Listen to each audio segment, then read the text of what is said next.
Recent గా నేను Epstein files గురించి వీడియో చేస్తే నన్ను చాలా మంది ప్రూఫ్స్ అడిగారు.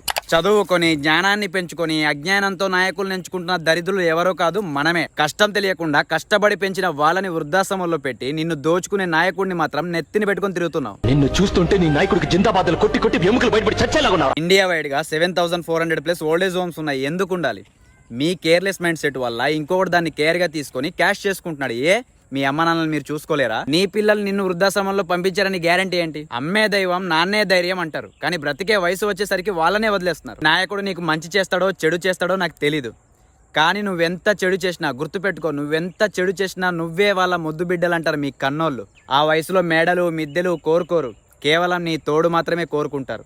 ఈ రోజు నీ పిల్లల్ని నువ్వు ఎలా అయితే పెంచుకుంటున్నావో వాళ్ళు కూడా నిన్ను అలానే పెంచుంటారు. ఈ రోజు మన దగ్గర ఉన్న 30K భారతీయులందరికీ భారతీయుడి నుంచి ఒక్కటే అలర్ట్ మైండ్ లో పెట్టుకోండి.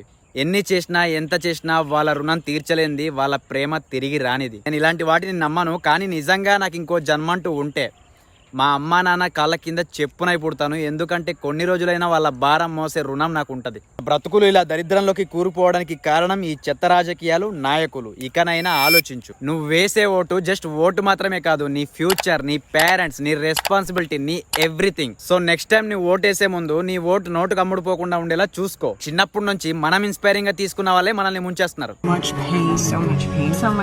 దానికి సంబంధించిన వెబ్సైట్ నేను డిస్క్రిప్షన్ లో ఇస్తా, లేదంటే నాకు DM చేయండి, నేనే మీకు సెండ్ చేస్తా.